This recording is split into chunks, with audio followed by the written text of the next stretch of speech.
The Holy Bible, King James Version. The first book of Moses, called Genesis. Chapter 3. Now the serpent was more subtle than any beast of the field which the Lord God had made. And he said unto the woman, Yea, hath God said, Ye shall not eat of every tree of the garden?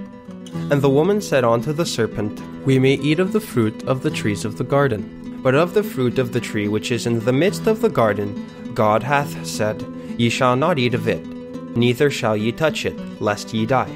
And the serpent said unto the woman, Ye shall not surely die.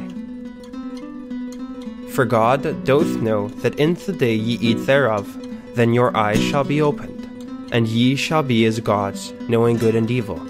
And when the woman saw that the tree was good for food, and that it was pleasant to the eyes, and a tree to be desired to make one wise, she took of the fruit thereof, and did eat, and gave also unto her husband with her, and he did eat. And the eyes of them both were opened, and they knew that they were naked, and they sewed fig leaves together, and made themselves aprons. And they heard the voice of the Lord God walking in the garden in the cool of the day.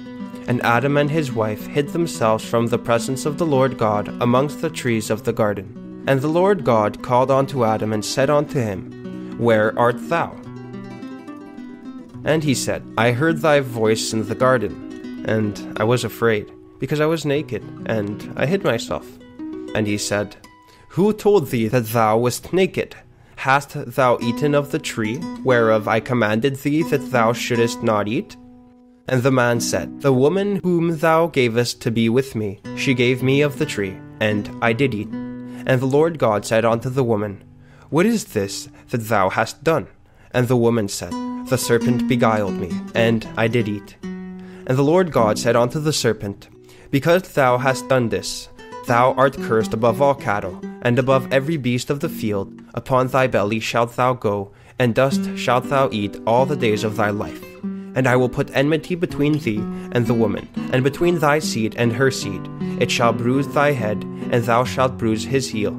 Unto the woman he said, I will greatly multiply thy sorrow, and thy conception. In sorrow thou shalt bring forth children, and thy desire shall be to thy husband, and he shall rule over thee.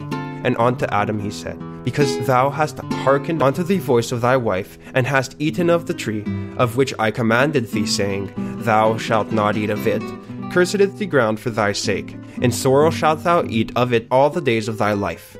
Thorns also and thistles shall it bring forth to thee, and thou shalt eat the herb of the field.